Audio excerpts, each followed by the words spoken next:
There are many types of malware going around, but a particularly nasty type of ransomware called CryptoLocker rears its ugly head from time to time. Ben, have any of your clients, without naming names of course, have been hit by this? How did it get in and how are they able to deal with it? Sure, yeah. Look, in the last 6 months, for example, we've probably had half a dozen clients to a greater or lesser extent that have had that type of attack, that type of ransomware, and it is very, very disruptive. You get the usual thing: you switch your computer on. Generally speaking, one of the staff members, an accounts person, admin, opens a simple email which appears to be genuine.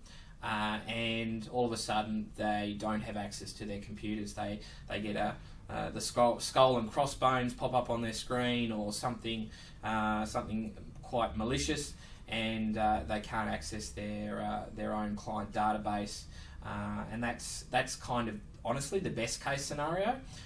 Generally speaking, the response from their IT people is usually quite good, and obviously my advice would be, in the first instance, make sure your IT guys can actually handle such a thing, and then generally it takes 2, 3, 4 days to get operational, but it is very intensive work, as you can obviously attest to clear up the database of such an attack. And also very costly. You know, of course, most businesses say, yes, I can fix the problem, but what is that cost, I suppose, to the business? If you're a small business, you know, $4, $5, $6, $10, $20,000 IT bill, out of the blue can be quite destructive to a business. Yeah, it could put some businesses to the wall. Yeah. Most definitely. Look, generally speaking, the process is very simple. The IT people, working in conjunction with the insurance company and their specialist loss adjusters, like a loss adjuster that examines your vehicle or your house, or the broken window. These people are specialised in hacking, and they can determine whether or not there is cover on the policy. And generally speaking, the first party loss, the cost to you as the owner of the policy, is covered by, in most cases, by the policy, and the better policies will cover third party losses. So if some of your customer data is misplaced, again, that's a privacy breach.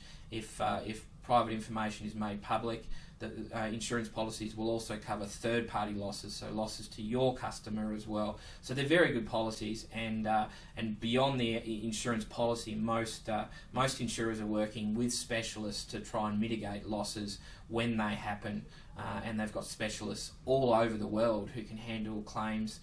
Most insurers that we deal with have access to specialists in well over 200 countries around the world to manage this. They really do take it seriously. For a home user or small business user who may get a suspicious email, what can they do to recover their data, and what strategies should they use to guard against cyber attacks? Well, I think they should talk to their IT guy, to yourself, and to their IT people, so that the nature of their business and the pressures on their business from a digital standpoint is understood. Having simple processes in place 9 times out of 10 will either reduce your loss or mitigate it altogether. Changing passwords regularly, making sure your antivirus is up to date. All the usual things. And to be honest, most of the insurance policies, once you take on a policy, there is an expectation as part of the policy that you will maintain good systems. Just like holding a workers' comp policy, the employer is obliged to comply with OH&S law, etc.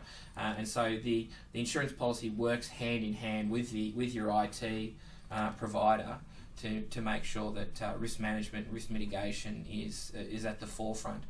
We as the brokers can work with the business owners and the IT people, with people like yourself, to understand what those risks are, and to try and put physical processes and systems in place so that this doesn't happen. But if you talk to most serious people in the industry, they'll tell you that most SME businesses at one time or another, and we're talking 80+%, will either be hacked and know about it, or will either be hacked and they won't know about it, which is obviously that's the bigger, even the bigger scary the problem. one. Yeah, because then oftentimes the hackers can spend weeks, often months, in your database trawling for information, financial or otherwise, and so this is the future. Australia doesn't have mandatory reporting at the moment on a federal level for businesses that are hacked, but that legislation is probably only 12 or 18 months away, which will mean having an insurance program, having a risk management program, and working with your IT guy will be key to running a successful small business. At Craig the Computer Geek, we can't stress enough the importance of having a proper backup strategy, including an off-site backup, and a reputable, commercially available antivirus solution. We believe you get what you pay for. And finally, Ben, do you have any last-minute tips that you'd like to give to our listeners today? Well, I suppose from my standpoint, if you're a small business owner in particular, talk to your insurance person, talk to your insurance broker. Have a conversation with your IT guy, though, in the first instance. They won't be offended. These people are keen to help you in your business to make sure that your IT runs smoothly. And you'll find more and more in the coming months and years that, like what you're doing, Craig, most IT providers will be working with the insurance people, because there is often cases, a prohibitive cost. We've had a claim recently.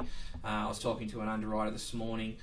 They had a claim for a small business in Sydney that was hacked recently, and the IT costs alone were nearly $120,000. Wow.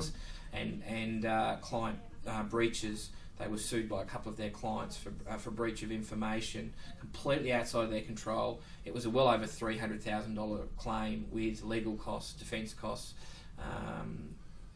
reputation, PR, and the IT costs all thrown in, all of which the policy covered. So look, having a conversation, taking the time to understand what the risks are with your IT guy, and then asking questions. Just ask the right questions. Insurance can be a bit doom and gloom sometimes, but to finish on a positive note, Ben, how can the insurance industry work with the IT industry to better protect our clients? Yeah, look, we're moving into very exciting times. We have been for some time. Obviously, we're well into the digital age now. Technology is advancing very, very fast, and just like with climate change and various other large issues that are facing society, insurance companies are very serious about it, and so there is light at the end of the tunnel. There are insurance policies that are very cost effective that can help you, the business owner, the small business owner, to mitigate these risks. There's new technologies coming in all the time. The use of drones, driverless cars, all of this stuff is very exciting for the both of us, I'm sure. Yeah. The insurance industry and the IT industry, I think, generally is at the forefront of adapting to these changes. There's some very wise people in both our industries that are trying, like yourself, that are trying to help the client to the best of their ability. Excellent. Well, thanks very much, Ben, for your time. It's been great to have you, and stay tuned for next week's episode. Thank you. Thanks, Craig.